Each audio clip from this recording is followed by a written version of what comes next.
وقال رسول الله صلى الله عليه وسلم لا تزال طائفة من أمتي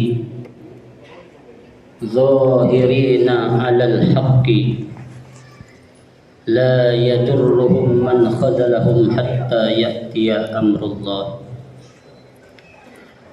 وقال رسول الله صلى الله عليه وسلم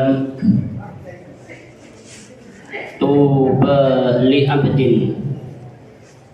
جعل الله مفتاحا للخير مغلاقا للشر وويل لعبد جعل الله مفتاحا للشر مغلاقا للخير. Al-hadis atau kama qala Rasulullah sallallahu alaihi wasallam.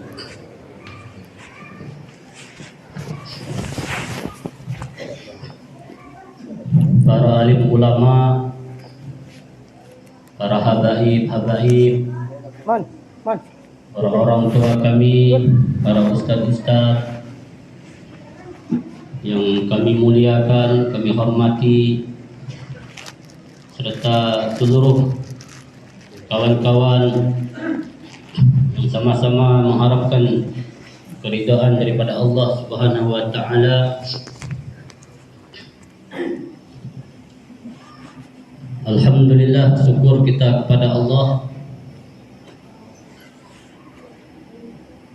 Kita yang lemah, banyak kekurangan, jauh daripada kesempurnaan, Allah telah beri kesempatan untuk bawa suatu kerja yang sangat mulia, kerja yang sangat besar. Astagfirullahaladzim.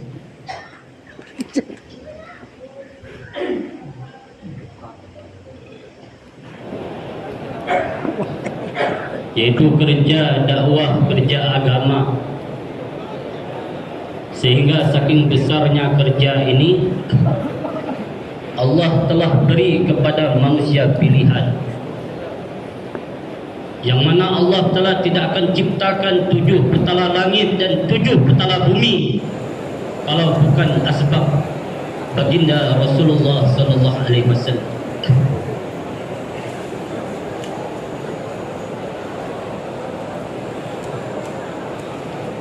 Sehingga seorang tabi'in mengatakan dalam syairnya, wa ajmalu minka lam tara qattu aini wa ahsanu minka lam talidan nisa khalaqta mubarra'an min kulli dhanbin ka'annama khalaqta kama tasha wa ajmalu minka lam tara qattu aini. Seumur hidup mata ini belum pernah memandang seseorang yang lebih tampan, lebih bagus melebihi dirimu. Wa ahsanu minka lam talidan nisa. Dan seluruh wanita-wanita yang ada di dunia ini belum pernah melahirkan seorang manusia yang lebih sempurna, lebih bagus, lebih ganteng melebihi dirimu. Khalaqta mubarra'an min kulli dzambin. Engkau diciptakan bebas dari segala aib, bebas dari segala cacat. Ka'annama khalaqta kama tasya. Seolah-olah engkau diciptakan sebagaimana kehendak engkau sendiri. Ini menunjukkan kesempurnaan, ketinggian, keutamaan baginda Rasulullah sallallahu alaihi wasallam. Dan kerja ini dulu telah Allah beri kepada manusia yang paling mulia, paling afdal, paling tinggi, yaitu baginda Rasulullah sallallahu alaihi wasallam.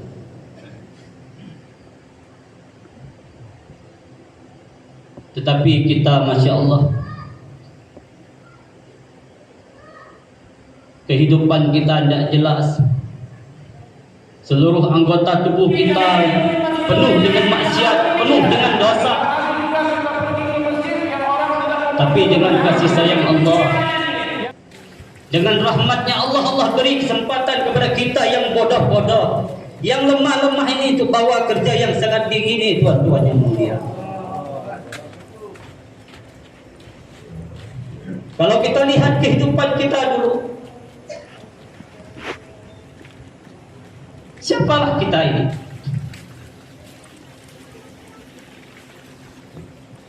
Nasab kita tidak jelas, kehidupan kita tidak jelas.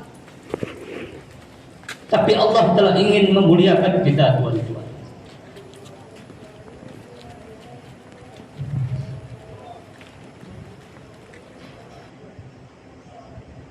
Kerja dakwah ini bukan kerja yang main-main. Kerja dakwah ini kerja yang agung, kerja yang besar, kerja yang mulia. Hanya kita saja yang bermain-main dalam kerja dakwah ini. Kalaulah kerja dakwah ini bukan kerja yang mulia, bukan kerja yang tinggi, tidak mungkin Allah beri kepada manusia pilihan. Seorang manusia yang namanya bergandengan dengan nama Allah, La ilaha illallah Muhammadur Rasulullah, pimpinan dua alam, yang mana 124.000 Nabi dan Rasul, semuanya Allah ciptakan dari keringatnya, nurnya baginda Rasulullah sallallahu alaihi wasallam. Bahkan 124.000 para sahabat radhiyallahu anhum, seluruhnya Allah ciptakan dari keringatnya, nurnya baginda Rasulullah sallallahu alaihi wasallam.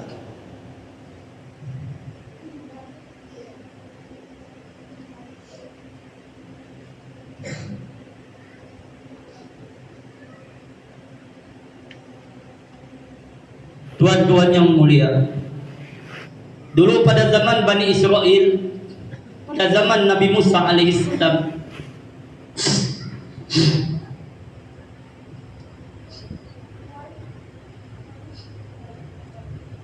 pada zaman Nabi Musa alaihissalam dulu ada satu orang preman, tuan-tuan.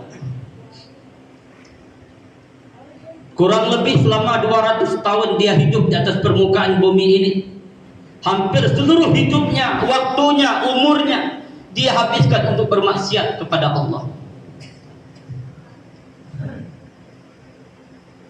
Sehingga dengan asbab maksiat yang dia lakukan, orang-orang kampung merasa terganggu, merasa gelisah, merasa resah. Sehingga ketika preman tadi meninggal dunia, jenazahnya dilempar ke tempat pembuangan sampah, tuan-tuan. 200 tahun bermaksiat kepada Allah. Maka ketika itu Allah telah mewahyukan kepada Nabi Musa alaihissalam, wahai Musa, tolong engkau pergi ke suatu perkampungan. Di sana ada tempat pembuangan sampah, dan di tempat pembuangan sampah itu ada satu hambaku yang sudah dibuang, sudah meninggal dunia. Tolong engkau ambil jenazahnya, wahai Musa, dimandikan, dikafani, disolatkan, dan dikuburkan sebagaimana layaknya manusia biasa. Maka setelah mendapat wahyu daripada Allah Taala, tuan-tuan yang mulia, Nabi Musa alaihissalam pergi mencari tempat tersebut. Setelah dicari ketemu, tanya sama orang di mana ada tempat pembuangan sampah, diberitahu di sebelah sana. Ketika Nabi Musa SAW datang di tempat pembuangan sampah tersebut, ternyata betul, tuan, ada satu jenazah yang sudah dibuang di situ. Ketika mau diambil oleh Nabi Musa AS, karena memang diperintahkan oleh Allah, maka ditegah oleh orang kampung. Orang kampung mengatakan, wahai Nabiullah Musa, untuk apa itu jenazah diurus, diambil? Ketahuilah itu orang sudah 200 tahun menghabiskan umurnya untuk bermaksiat kepada Allah. Dan kami pun sudah merasa terganggu dengan maksiat yang dia lakukan. Maka tuan-tuan yang mulia, mendengar laporan dari orang-orang kampung di situ, tidak jadi diambil oleh Nabi Musa alaihissalam. Maka Nabi Musa SAW melapor kepada Allah, ya Allah, ternyata satu jenazah yang engkau perintahkan aku untuk mengambilnya, disuruh memandikan, mengapani, menyolatkan, dan menguburkan sebagaimana layaknya manusia biasa, ternyata sudah 200 tahun bermaksiat kepada engkau, ya Allah. Maka Allah telah mewahyukan kepada Nabi Musa alaihissalam, betul wahai Musa, memang betul itu orang sudah 200 tahun bermaksiat kepada aku, siang, malam, pagi, sore, dia telah habiskan umurnya untuk bermaksiat kepada aku. Tetapi ketahuilah wahai Musa, itu orang setiap kali dia membuka kitab Taurat dan dia mendapatkan nama Muhammad di dalam kitab itu, dia telah mencium nama Muhammad tersebut wahai Musa. Dia telah mengagungkan nama Muhammad yang ada dalam kitab Taurat. Maka asbab dia cium nama Muhammad, dia agungkan nama Muhammad, maka hari ini aku muliakan juga kehidupan dia wahai Musa.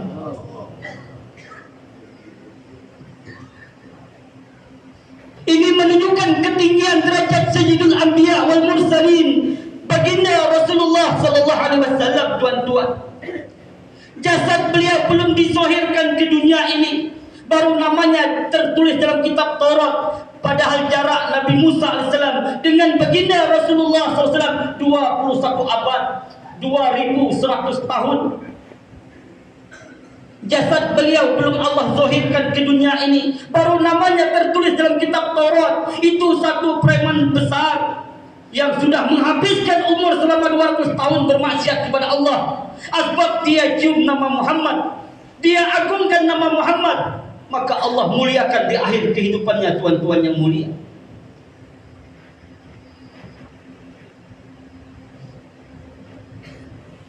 Ini kerja dakwah yang Allah telah beri kepada orang yang memiliki derajat yang begitu tinggi, tuan-tuan.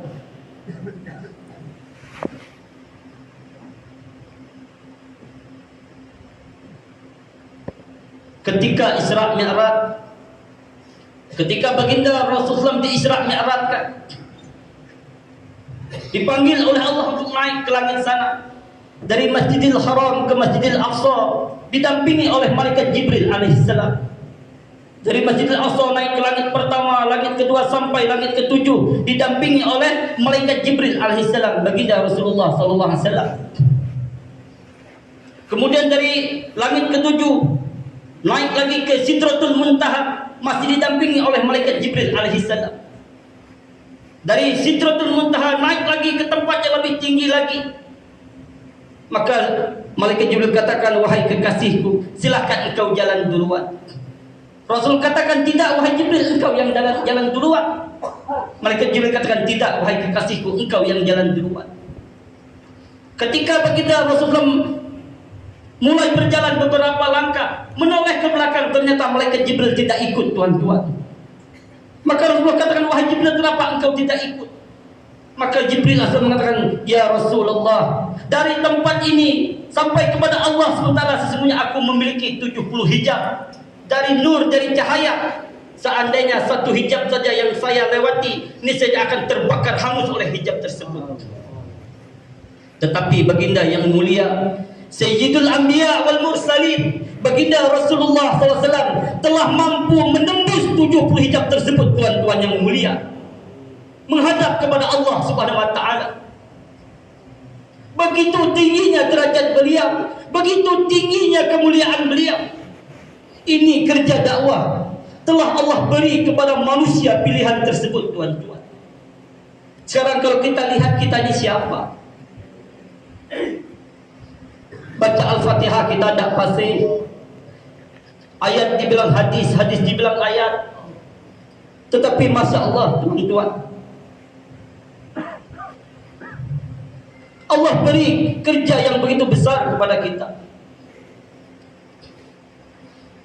Tuan-tuan yang mulia, tapi hari ini gara-gara perkara sepele kita telah tinggalkan kerja yang mulia ini, tuan-tuan.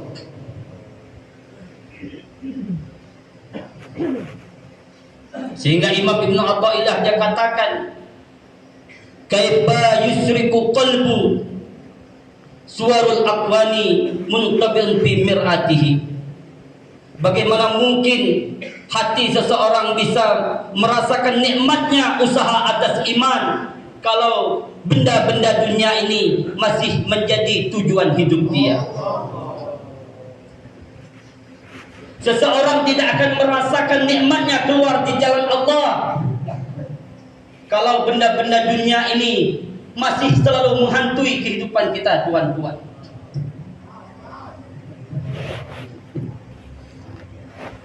Ijtihaduka fima dumina laka wa taksiruka fima tuliba minka dalilun ala dimasi basirati minka.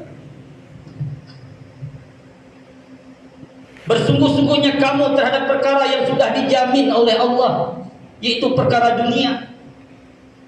Dan tidak sungguh-sungguhnya kamu terhadap perkara yang mana kamu belum ada jaminan untuk perkara akhirat. Itu merupakan satu tanda bahwa mata hati kamu sudah buta, kata Imam Ibnu Athaillah.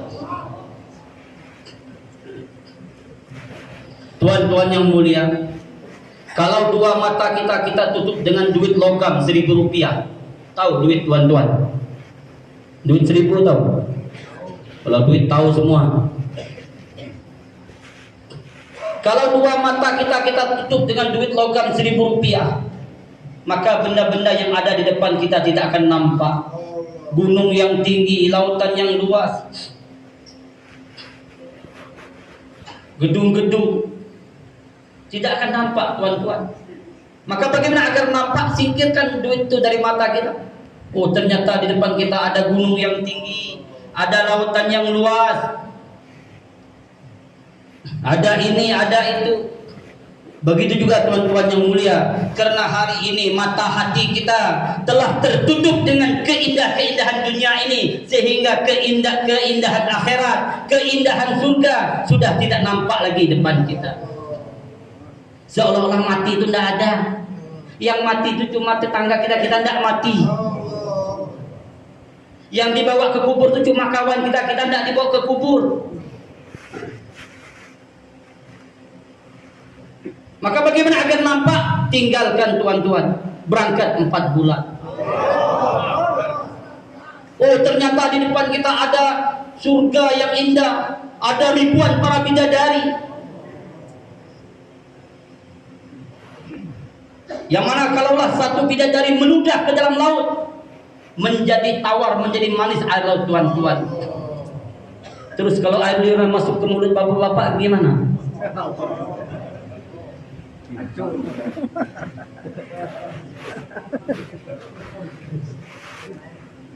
Maka teman-teman yang mulia, hari ini kita begitu berat. Kalau ada satu orang tukang parkir, tuan-tuan, tahu tukang parkir? Tukang parkir tahu? Ada satu tukang parkir namanya Pak Bejo. Tukang parkir di pasar. Ada orang datang parkir motor Scoopy. Kata Pak Bejo, ya taruh di sini Pak, motornya sebelah sini. Datang lagi orang lain parkir motor yang lain, iya sebelah sini Pak, taruh sini. Tidak lama datang lagi orang bawa mobil. Oh ya, mobilnya taruh yang sebelah sini, mobil di sini. Kata Pak Bejo tadi. Ketika pemilik motor datang mau ambil motornya, kata Pak Bejo, Pak jangan diambil. Ini motor punya saya, Bapak sudah taruh di sini. Orang cuma parkir, saya cuma nitip saja, mau diambil tak boleh sama tukang parkir tadi. Ini tukang parkir apa, teman-teman? Tukang parkir apa? Tidak tahu diri. Tukang parkir tak tahu diri, tidak tahu malu. Orang cuma parkir saja mau diambil tak boleh. Dia bilang punya dia. Tukang parkir tak tahu, tidak tahu malu.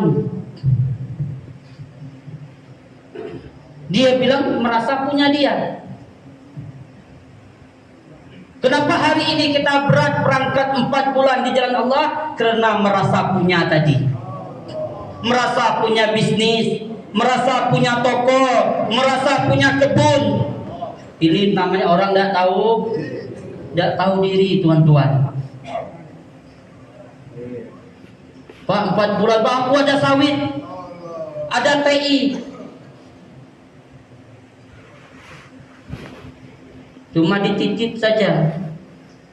Gara-gara merasa punya mau ditinggal susah, tuan-tuan. Bukan punya dia kok ngaku-ngaku punya dia. Namanya orang apa?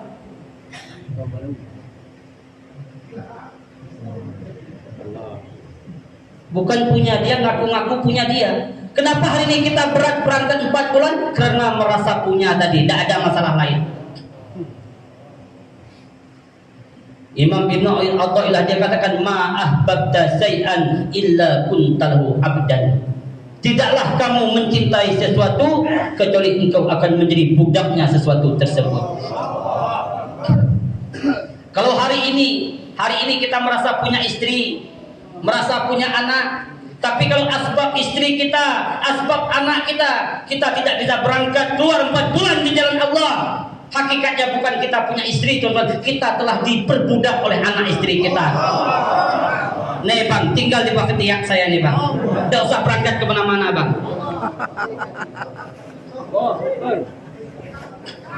Hanya kita saja merasa punya istri, tuan-tuan.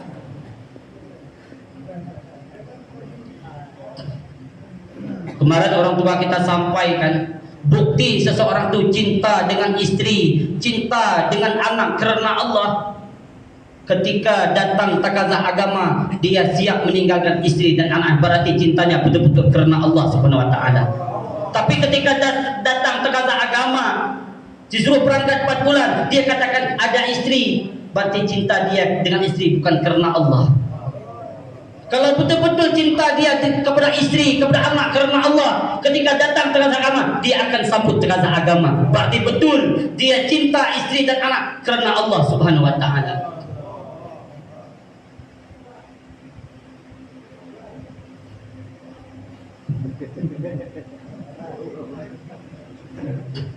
Begitu tuan-tuan yang mulia.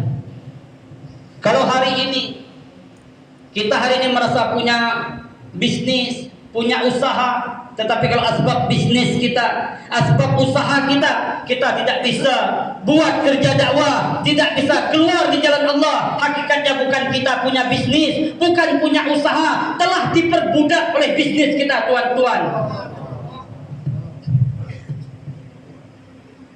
Dalam hadis qudsi Allah firmankan, ya ibna Adam, taqarrab li ibadati amla'u qalbuka winan wa yadayka rizqan wala tuba'id minni amla'u qalbuka faqran wa yadayka sughlan. Wahai anak Adam, kata Allah, dekat-dekatlah kepada aku, mendekatlah kepada aku, cepat-cepatlah kalian berangkat 4 bulan. Amla'u qalbuka winan wa yadayka rizqan, maka aku akan penuhi hatimu dengan rasa kaya dan aku akan mudahkan kehidupanmu dengan rezeki yang berlimpah, tuan-tuan. Wala tuba'id minni, dan jangan melambat-lambat berangkat keluar 4 bulan. Amla'u qalbuka winan wa yadayka sughlan. Amla'u qalbuka faqran wa yadayka sughlan, maka aku akan penuhi hatimu dengan rasa miskin, rasa tidak ada puasnya, tidak ada cukupnya, dan aku akan penuhi kehidupanmu dengan kesibukan yang tiada hentinya. Hakikatnya orang kaya, tuan-tuan, orang yang setiap tahun bisa berangkat 4 bulan, tuan-tuan. Coba bapak bayangkan 4 bulan tidak kerja, etikaf di masjid, pagi-pagi sudah ada kopinya, asap pun mulai keluar.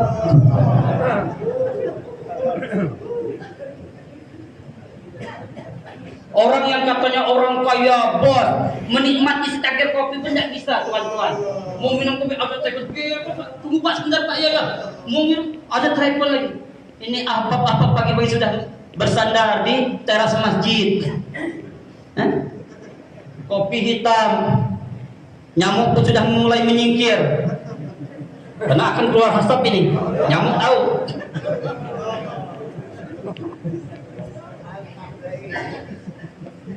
Serbanan, jenggotan, keluar asap dari mulutnya.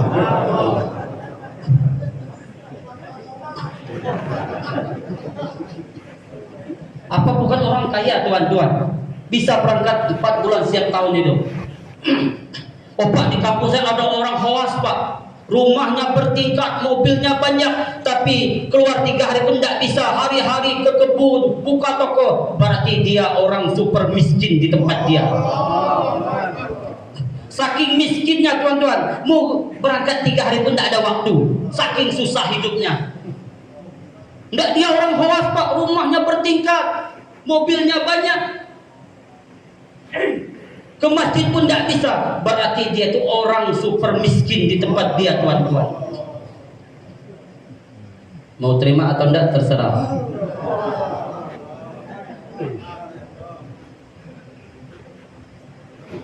Siap jadi orang kaya, tuan-tuan?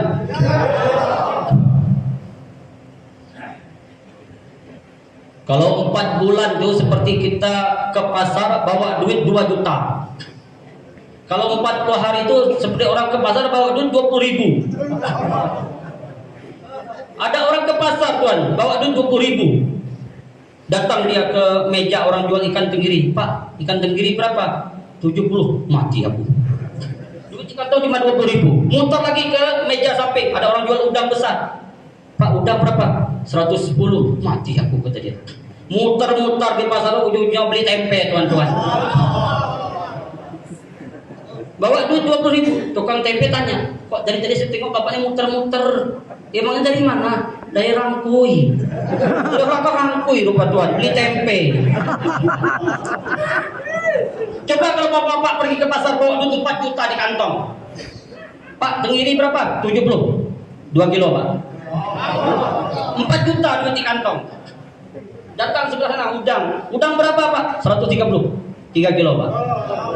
Kaget tukang udang. Dari mana Bapak nih? Dari Tua Tunu. Dari Tua Tunu, tuan-tuan. Beli udang 3 kilo. Nah. Kalau bawa duit ke pasar 20.000, muter-muter di ujung-ujung beli tempe untuk malam markas katanya. Oh, dari Rangkui lupa kata Bapak, tukang tempe nanya tadi. Siap jadi orang kaya, tuan-tuan? Hah? Maka tuan-tuan yang mulia, dalam hadis qudsi Allah firmankan, ya ibadi ikdi ma urid aqdi ma turid. Wahai hambaku, penuhi keinginan aku, maka aku akan penuhi keinginan kamu. Apa keinginan Allah SWT?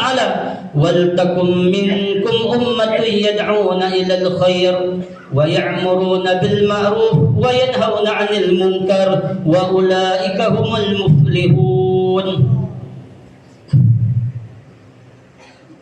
Bahkan dalam hadis qudsi Allah firmankan, ya ibadi anta turid wa ana urid wa lam yakun illa ma urid. In sallimtani fi ma urid a'taituka fi ma turid wa lam yakun illa ma urid. Wa in lam tusallimni fi ma urid ata'abtuka fi ma turid wa lam yakun illa ma urid. Wahai hambaku, kata Allah, apa kamu punya keinginan dan aku pun punya keinginan, kata Allah. Apabila keinginan kamu, hawa nafsu kamu sandarkan pada keinginan aku, kata Allah, maka aku akan tundukkan dunia ini di bawah telapak kaki kalian. Tetapi apabila keinginan kalian, hawa nafsu kalian tidak kalian sandarkan pada keinginan aku, kata Allah, maka aku akan jadikan kalian budak di atas permukaan bumi ini, tuan-tuan. Capek kita lempar sana, lempar sini, masuk lubang sini, masuk lubang sana.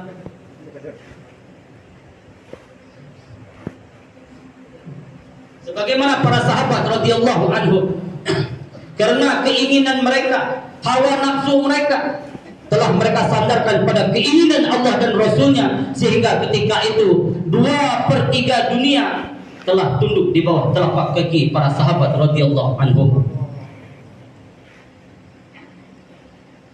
Maka tuan-tuan yang mulia, usaha dakwah, usaha agama ini usaha pengorbanan. Jangan kita bermimpi berhayal-hayal. Oh, ada orang, tuan-tuan, karena yang diperlukan dalam kerja dakwah ini orang yang merasa punya tanggung jawab, bukan penanggung jawab, tuan-tuan.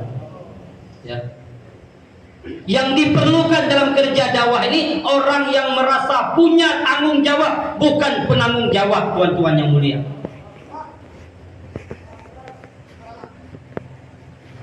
Dalam suatu perusahaan, Kalau tidak ada satu orang pun yang merasa bertanggung jawab terhadap perusahaan itu, maka tidak akan lama akan tutup perusahaan tersebut, tuan-tuan.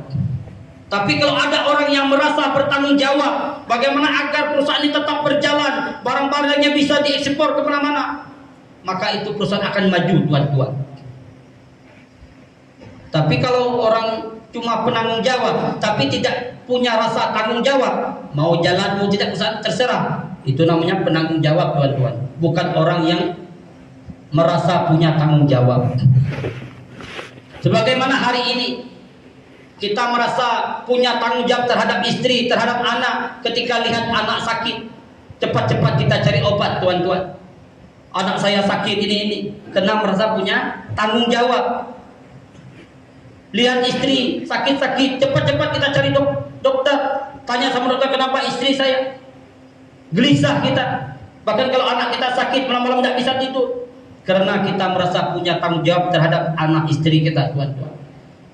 Hari ini kita melihat takadah-takadah tidak terpenuhi. Banyak orang-orang tidak berangkat 4 bulan, biasa-biasa aja kita, tuan-tuan. Seperti orang tidak punya rasa tanggung jawab sama sekali terhadap kerja dakwah, kerja agama ini. Yang kita mau dalam kerja dakwah, tuan-tuan, bukan hanya terpilih, tapi Allah gunakan harta diri waktu kita untuk takadah-takadah agama. Sebagaimana baju, kita punya baju, kadang-kadang kita pilih dari toko, dari pasar, datang ke rumah tidak dipakai, tuan, kita masukkan dalam lemari. Jadi bajunya terpilih tapi tidak kita pakai, tidak digunakan. Dalam kerja dakwah ini banyak orang yang dipilih tapi tidak digunakan, tuan-tuan. Hanya dipilih tapi tidak digunakan. Maka jangan sampai kita ini hanya terpilih saja dalam kerja dakwah ini, tapi yang kita inginkan bagaimana harta, diri, waktu kita sibuk digunakan untuk takadah agama, tuan-tuan yang mulia. Bersedia, tuan-tuan? Siap merasa punya tanggung jawab semuanya? Maka tuan-tuan yang mulia, sebagaimana para sahabat radhiyallahu anhum, karena merasa punya tanggung jawab terhadap usaha dakwah, usaha agama ini, sehingga rela anak menjadi yatim, istri menjadi janda, tuan-tuan. Sayyidina Ja'far bin Abi Thalib At-Tayyar, ketika beliau berhijrah ke Habasyah, kurang lebih selama 17 tahun tinggal di Habasyah, tuan-tuan. Dan selama 17 tahun beliau tidak pernah memandang wajah Rasulullah SAW, tidak pernah bertemu dengan Rasulullah SAW. Bagaimana perasaan rindu Sayyidina Ja'far bin Abi Thalib At-Tayyar kepada Rasulullah SAW. Dan wajah Sayyidina Ja'far bin Abi Thalib begitu mirip sekali dengan Rasulullah SAW. Ketika kembali ke Madinah, tuan-tuan, ketika itu ada takadah perang untuk berangkat ke Mu'tah. Sudah 17 tahun tidak berjumpa dengan Rasulullah SAW. Baru sampai di Madinah ada takadah untuk berangkat perang ke Mu'tah. Maka baginda Rasulullah SAW telah pilih salah satu panglimanya, yaitu Sayyidina Ja'far bin Abi Thalib At-Tayyar. Disuruh berangkat, tuan-tuan. Maka singkat cerita, walaupun begitu mereka cinta dengan Rasulullah, rindu dengan Rasulullah, tetapi karena merasa punya tanggung jawab terhadap kerja dakwah, kerja agama ini, baru berjumpa, disuruh berangkat, siap berangkat, tuan-tuan. Sehingga di medan Mu'tah, Sayyidina Ja'far bin Abi Thalib At-Tayyar telah syahid, tuan-tuan.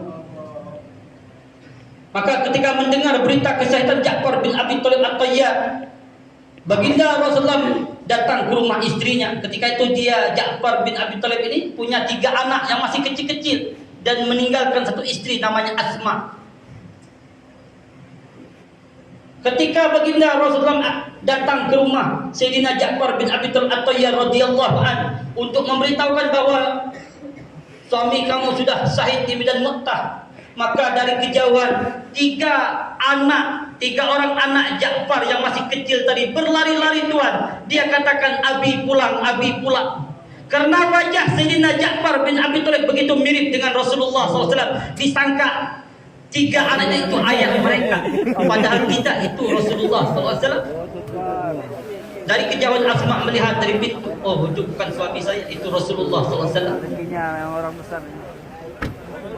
Wah, angkat Nizamuddin. Begitulah para sahabat radhiyallahu anhu, karena merasa punya tanggung jawab bagaimana agar agama ini tersebar ke seluruh dunia, sehingga mereka rela istri menjadi janda, anak menjadi yatim. Kita tuan-tuan, karena tidak merasa punya tanggung jawab, mau berangkat 40 hari setengah mati di tasbih tuan-tuan.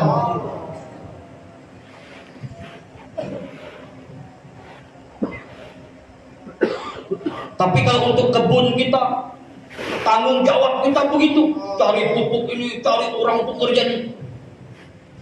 Untuk usaha kita merasa punya tanggung jawab berhabis-habisan. Untuk kerja dakwah, kerja agama, Jawa satu tidak kuat, Jawa dua dapat biasa-biasa aja tuan-tuan. Sudah berbulan-bulan tidak nisab 3 hari, biasa-biasa aja. Ini namanya orang tidak punya rasa tanggung jawab dari kerja dakwah ini tuan-tuan.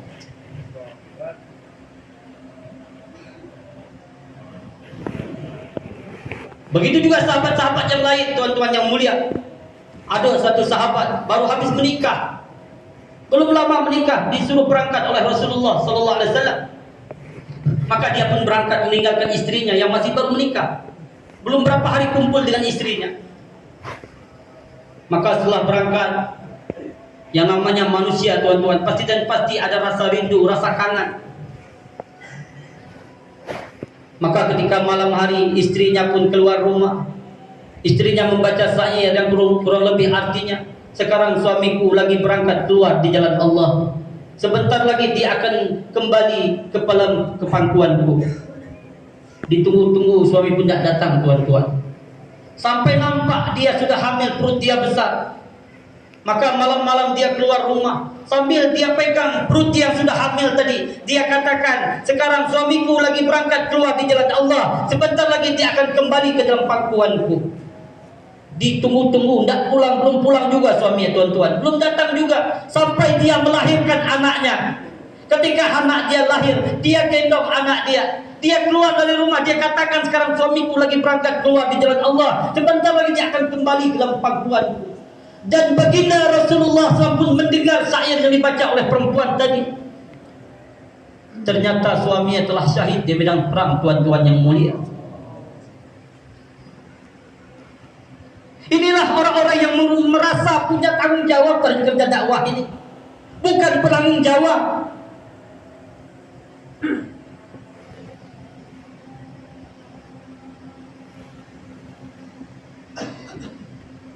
Tuan-tuan yang mulia, ada satu orang sahabat namanya Abu Bashir radhiyallahu anhu. Ketika habis selesai sholat subuh, baginda Rasulullah berbincang-bincang dengan para sahabat radhiyallahu anhu. Tiba-tiba datang satu rombongan dari satu arah, dari satu negeri. Maka mereka memberi laporan kepada baginda Rasulullah sallallahu alaihi wasallam, "Ya Rasulullah, sesungguhnya di seberang sana ada satu negeri yang mana penduduknya belum seorang pun beriman kepada Allah." Setelah mendengar laporan tersebut tuan-tuan, Rasulullah SAW panggil satu orang sahabat namanya Abu Bashir. Abu Bashir punya anak namanya Bashir, maka dia dipanggil Abu Bashir. Ketika itu anak dia yang bernama Bashir kurang lebih berumur 5 tahun atau 6 tahun. Rasulullah katakan, "Wahai Abu Bashir, ke sini kamu. Besok pagi kamu bawa rombongan ini, kamu berangkat ke negeri seberang sana, sampaikan agama kepada mereka. Selamatkan mereka dari huru-hara akhirat yang begitu dahsyat." Setelah mendapat perintah dari Rasulullah SAW, datang ke rumah jumpa istri tuan-tuan. Ketika itu istri lagi sakit parah. Maka Abu Bakar katakan, "Wahai istriku, besok pagi aku diperintahkan oleh baginda Rasulullah SAW untuk bawa satu rombongan untuk datang ke suatu negeri yang mana di sana belum ada seorang pun beriman kepada Allah, wahai istriku." Maka istri katakan, "Wahai suami, sekarang engkau tahu aku lagi sakit parah. Anak kita Bashir masih kecil, berumur 6 tahun. Wahai suamiku," kata istri, "karena ini adalah perintah daripada Allah dan perintah daripada baginda yang mulia Rasulullah SAW. Silahkan besok pagi engkau berangkat, wahai suamiku." Maka malam itu juga tuan-tuan, dengan tetesan air mata, istrinya telah mempersiapkan segala keperluan suaminya. pedang, alat-alat yang lain. Maka pagi-pagi langsung Sayyidina Abu Basir radhiyallahu berangkat bawa itu rombongan tuan-tuan yang mulia. Datang di negeri tadi, berdakwah kurang lebih selama 7 bulan, menyampaikan agama siang malam, sehingga seluruh penduduk negeri tersebut beriman kepada Allah Subhanahu wa taala. Setelah 7 bulan berdakwah menyampaikan agama, terdengar berita oleh orang-orang Madinah bahwa pasukan Sayyidina Abu Basir akan kembali ke Madinah. Maka mendengar kabar bahwa pasukan Sayyidina Abu Basir akan kembali ke Madinah, maka orang-orang Madinah, istri-istri mereka yang mereka tinggalkan, keluarga mereka merasa gembira, merasa senang untuk menyambut pasukan Abu Basir tersebut, tuan-tuan. Dan Basir yang masih kecil pun, dia telah menunggu di perbatasan Madinah untuk menyambut kedatangan ayah dia. Maka tidak lama pasukan pun masuk ke dalam Madinah. Karena Sayyidina Abu Basir seorang panglima perang, maka dia berada paling depan. Ketika masuk di perbatasan Madinah, dilihat ada anaknya, dia angkat, dinaikkan di atas kuda, tuan-tuan. Abu Basir kata, wahai anakku, mana ibumu? Maka Basir katakan, ibu telah meninggal dunia, wahai ayah. Ibu telah dipanggil oleh Allah Subhanahu wa taala. Mendengar laporan daripada anaknya, langsung Abu Basir masuk ke Madinah, jumpa Rasulullah sallallahu alaihi wasallam. Karbuzari beri laporan, ya Rasulullah, sesungguhnya di seberang sana, alhamdulillah kami telah berdakwah di negeri tersebut selama 7 bulan dan seluruh penduduknya beriman kepada Allah, ya Rasulullah. Tuan-tuan yang mulia, setelah mendapat Karbuzari, tidak lama kemudian datang satu rombongan yang lain dari negeri yang lain, beri laporan kepada Rasulullah sallallahu alaihi wasallam, ya Rasulullah, kami datang dari satu negeri di seberang sana, yang mana di sana belum seorang pun beriman kepada Allah, ya Rasulullah. Setelah mendengar laporan dari jemaah yang lain, tuan-tuan, itu Abu Basir dipanggil lagi oleh Rasulullah sallallahu alaihi wasallam. Wahai Abu Basir, besok pagi engkau berangkat, bawa lagi rombongan ini datang ke negeri sana, wahai Abu Basir. Ini tingkatan para sahabat, tuan-tuan. Ini tingkatan para sahabat radhiyallahu anhum. Maka ketika pagi-pagi mau berangkat, ditahan oleh anak dia yang bernama Basir tadi. Wahai ayah, ayahmu kemana lagi? Sudah 7 bulan ayah tidak pulang, ibu sudah meninggal dunia, sekarang ayahmu berangkat lagi, siapa yang akan jaga saya? Maka Abu Basir katakan, Allah yang akan menjaga engkau, wahai anakku. Maka langsung Sayyidina Abu Basir berangkat, tuan-tuan, datang ke negeri tersebut. Dan kurang lebih selama 7 bulan mereka berdakwah menyampaikan agama di negeri tadi. Alhamdulillah seluruh penduduk negeri tersebut beriman kepada Allah. Setelah 7 bulan berdakwah menyampaikan agama, terdengar berita bahwa pasukan Abu Basir akan kembali lagi ke Madinah. Maka orang-orang Madinah merasa gembira, merasa senang untuk menyambut kedatangan pasukan Sayyidina Abu Basir tersebut, tuan-tuan. Dan Basir yang masih kecil, ketika mendengar kabar bahwa ayah dia akan kembali ke Madinah, maka dia merasa senang, merasa gembira, dengan harapan bisa berpelukan dengan ayahnya, dengan harapan bisa memandang wajah ayahnya. Maka pagi-pagi dia berlari-lari, tuan-tuan, ke perbatasan Madinah untuk menyambut kedatangan ayah dia, Basir yang masih kecil tadi. Tidak lama kemudian pasukan pun masuk satu persatu ke kota Madinah, sampai seluruh pasukan habis, tetapi Basir yang masih kecil tidak mendapatkan ayah dia. Sehingga dia berlari-lari masuk ke kota Madinah. Dia berteriak, mana ayahku, mana ayahku. Sampai di hadapan Rasulullah SAW, dipegang baju Rasulullah. Dia katakan, ya Rasulullah, mana ayahku, ya Rasulullah. Ternyata ayah telah syahid di kampung di negeri tersebut, tuan-tuan. Rasulullah SAW hanya terdiam, tidak bisa jawab apa-apa. Ini anak masih kecil, mau jawab apa? Maka Rasulullah katakan, wahai Basir, apakah engkau tidak ridho kalau aku sebagai ayahmu dan Fatimah radhiyallahu sebagai saudara perempuan engkau? Tuan-tuan yang mulia, inilah rasa tanggung jawab para sahabat radhiyallahu terhadap agama ini. Merasa punya tanggung jawab, bukan penanggung jawab, tuan-tuan. Rela istri syahid, istri meninggal dunia, anak menjadi yatim. Yang penting agama tersebar di atas permukaan bumi, tuan-tuan. Maka tuan-tuan yang mulia,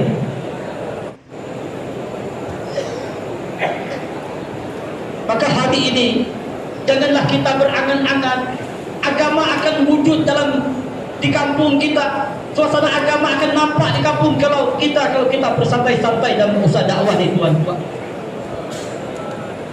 Kalau ada satu orang dia katakan, oh gimana ini Tagaza tidak terpenuhi, ini jemaah banyak tidak keluar, tapi dia sendiri tidak mau berangkat, tuan-tuan. Ini namanya bukan orang risau, namanya orang ngigau.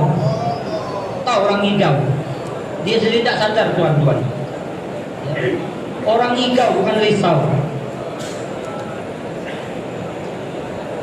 Orang-orang katakan gila ikannya, keluar terus, iktikaf di masjid terus, berangkat 4 bulan terus. Kalau ada orang bilang kita ini orang gila, betul tuan-tuan, kita ini memang orang gila. Itu lagi keluar gila ikannya, berangkat 4 bulan, meninggalkan anak istri. Betul mang, kami ini memang orang gila.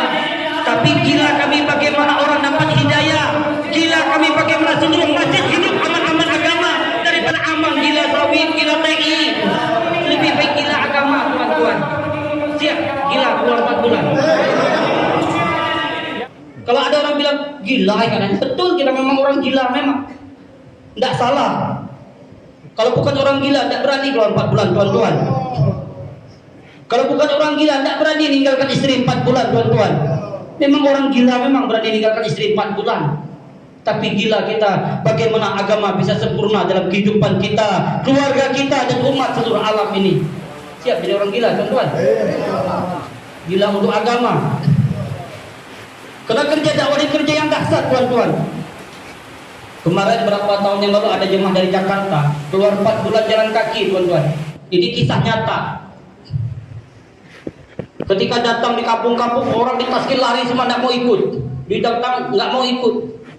Akhirnya jemaah kesal lagi, ada ketemu orang gila di jalan, tuan-tuan. Diambil sama Amir. Nah ini orang gila nih, kita bawa ke masjid. Bawa ke masjid, ada 4 orang. Sampai di masjid rambutnya dipotong, dimandikan, dikasih baju jubah, suruh duduk dalam taklim. Dengan taklim ketawa, kayak suara mujahidin. Diam kameranya. Maka singkat cerita, tuan-tuan, selesai 4 bulan jadi waras, tuan-tuan. Orang gila ikut keluar 4 bulan jadi waras. Orang waras tak mau keluar 4 bulan jadi gila, tuan-tuan.